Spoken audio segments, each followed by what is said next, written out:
Hello everyone. Now we are going to discuss about the management of hypothyroidism. It's a quick review series. So it's a very common clinical scenario in medicine OPDs. Now first we'll discuss about the management of clinical hypothyroidism. So what do you mean by clinical hypothyroidism? That means the patient has symptoms and the biochemical parameters are suggestive of hypothyroidism. That means low T4, T3 and elevated TSH levels. Now we have to start these patients on levothyroxine. So what is the initial dose of levothyroxine? So initial dose is 1.6 microgram per kg. This is the initial dose that has to be followed. But in our clinical practice, usually we start with around 25 to 50 microgram per day, and then gradually we upgrade the dose as needed by the patient. Now, after starting with this dose, then when you are going to do the response assessment, that means the next TSH level, when you should do. So ideally you have to do TSH after 2 months. You have to do after 2 months the TSH level, and you have to see the response. But remember, to have a clinical response, it may take around 3 to 6 months. That means patient may have a normal TSH level by the end of 2 or 3 months, but patient may not be symptomatically relieved, because that will take some more time. So you have to reassure the patient. One more thing is, this drug has to be taken 30 minutes before breakfast. 30 minutes before breakfast. That means in empty stomach.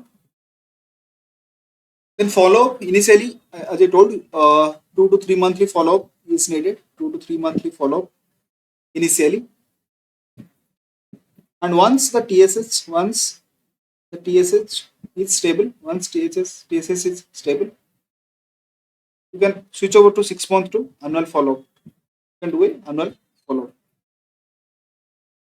The target TSH is in low normal reference range. Low normal reference range. Now, need for higher dose. If the patient is taking more than 200 microgram OD, if the patient is taking more than 200 microgram OD, and still the TSH is not normalized. If the patient is taking more than 200 microgram OD and the TSH is not normalized, there is a high likelihood that patient is poorly compliant to drug.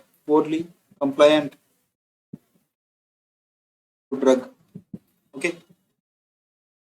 Remember, in real life scenario, what happens is, before doing the testing, for some days the patients will take the tablet sincerely. So if you do the testing, your T3, T4 levels might be normal. But because TSH will take a longer time to be normalized, the TSH levels will not be normal if the patient is not completely compliant with the drug therapy. Okay, so that is what you need to keep in mind. The another reason, other reasons for requirement of higher dose may be because of the malabsorption. Any malabsorptive disorder, or maybe the patient is taking some other drugs that is causing a higher requirement, that is requiring a higher dose of the thyroxine treatment. For example, if the patient is on any estrogen related therapy, for example, if the patient is on selective estrogen receptor modulators or estrogen containing pills, in those cases also the patient will require a higher dose of thyroxine. Apart from that, there are so many other drugs which will cause a reduced absorption of the thyroxine. Those drugs include PPI, aluminum hydroxide, sucralfate,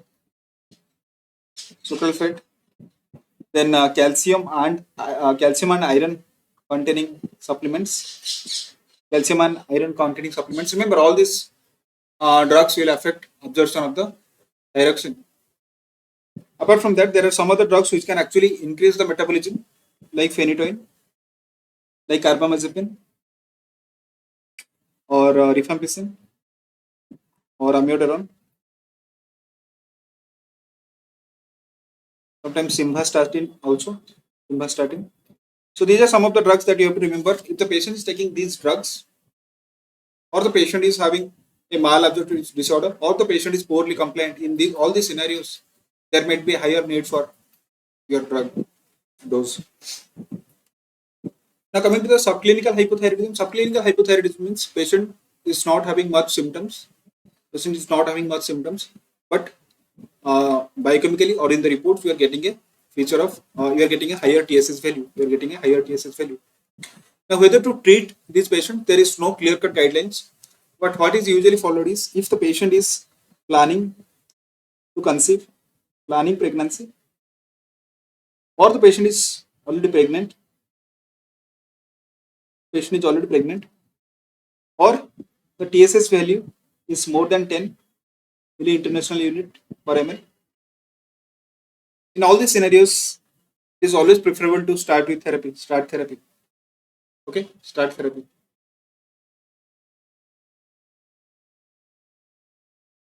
Yeah, these patients you can start with lower doses of therapy around 25 to 50 microgram OD, and then you can monitor. You can monitor.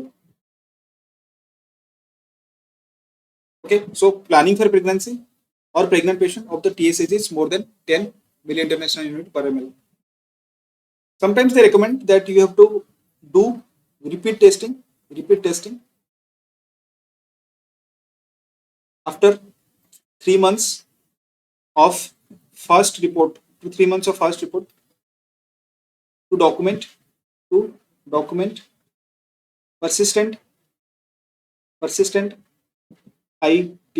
persistent high TSH before starting treatment. So this point is also important. Okay, the number that you have to remember in this slide is this. If it is more than 10 and patient is having subclinical hypothyroidism and the TSH is more than 10, so that is the indication to start treatment. Now coming to special considerations. For children, you have to remember LT4 therapy. LT4 therapy, they are associated with intracranial hypertension, or pseudotumor cerebri. And this is not dose dependent. This is usually idiosyncratic reaction. That is also important to remember. Remember, in pregnancy, hypothyroidism has a very usually causes a poor outcome. Okay, so hypothyroidism in pregnancy can cause preterm labor, can cause miscarriages. So it is always preferred to keep these patients euthyroid during pregnancy. Keep the patients euthyroid. Ideally, the target TSH is less than 2.5 milli international unit per mm. This is the target TSH value in pregnancy. What about the dose increment if the patient is already on thyroxine therapy because of Hashimoto thyroiditis or any other cause? If the patient is already on thyroxine therapy, you have to increase the dose. How to increase the dose?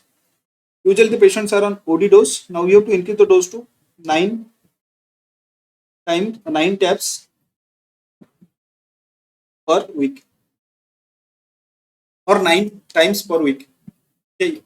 So before pregnancy, if the patient is on OD dose, that means 7 times per week. You have to increase to 9 times per week. This number also important. So these are the numbers that you have to remember: 2.5, less than 2.5, and 9 tabs per week.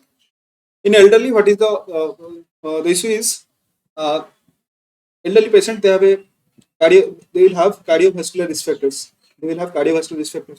Now, if you give suddenly higher dose of thyroxine, that may impair the cardiac function further. So usually in elderly, you have to reduce the dose by 25%. So reduce the dose by 25%. This number is also important. So always, and one more thing is always start with low dose, 12.5 to 25 microgram OD. This is the starting dose for elderly. And for adults, I told young fit patient, usually the starting dose is 50 microgram OD. And the final, if you want to remember it, per kg dose, 1.6 microgram per kg is the recommended dose that the patient should be on. But the starting dose is usually like this. For adult fit patient, it is 50 microgram OD. Elderly, 12.5 to 25 microgram OD. In cases of emergency surgery, if the patient has hypothyroidism and you are planning for emergency surgery, no need to delay surgery. No need to delay. So surgery should not be delayed only because of hypothyroidism. Okay. The patient should not be euthyroid before going for an emergency surgery. Of course, if it's the elective procedure, it's preferable to make him euthyroid and take up for surgery. Now the last part is myxedema coma. This is the emergency situation that can happen in these patients with hypothyroidism.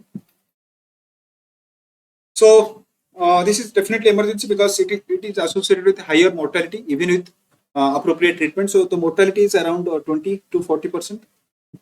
Definitely, it's a very high number, 20 to 40% mortality even in treatment. So even with treatment. Now, who are the patients who will develop myxedema coma, or what are the risk factors for developing myxedema coma? Usually, this is seen in patients who are elderly, with some risk factor, with some additional risk factors. These additional risk factors may include the drugs causing respiratory depression. For example, opioids,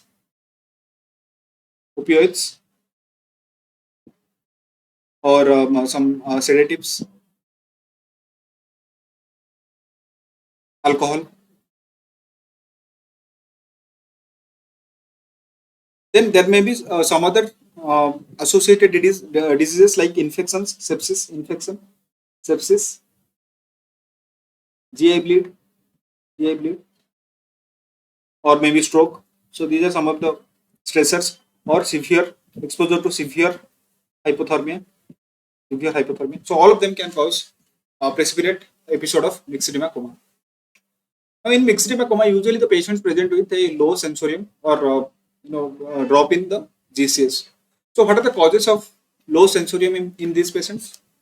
The causes include hypoventilation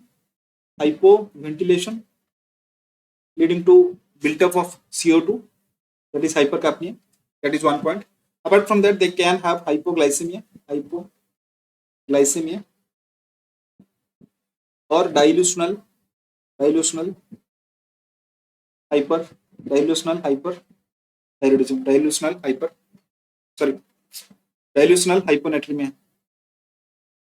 hyponatremia. So these are the causes for altered mental status in these patients. Now, how will you treat? Treatment is very simple. You have to give IV thyroxine supplement. So what is preferred is you give levothyroxine IV 200 to 400 microgram IV start, followed by 1.6 microgram per kg you can give. Okay. If IV preparations are not available, which is usually the case in most of the hospitals, IV levothyroxine is not available. For them, you can give same dose orally. Orally means through nasogastric tube, because most of these patients will have a low sensorium and they will not be able to take orally. So you have to put a NG tube and you have to give through the nasogastric tube the same dose. Okay. Because LT4 levothyroxine needs to be converted to T3, that is thyrionine, before making any action. We may have we may think that giving liothyronine, that is the T3 preparation, will be actually helpful in this situation where we want a immediate action. However, though liothyronine can be given, it can be given definitely, but there is a risk. There is a risk of arrhythmia.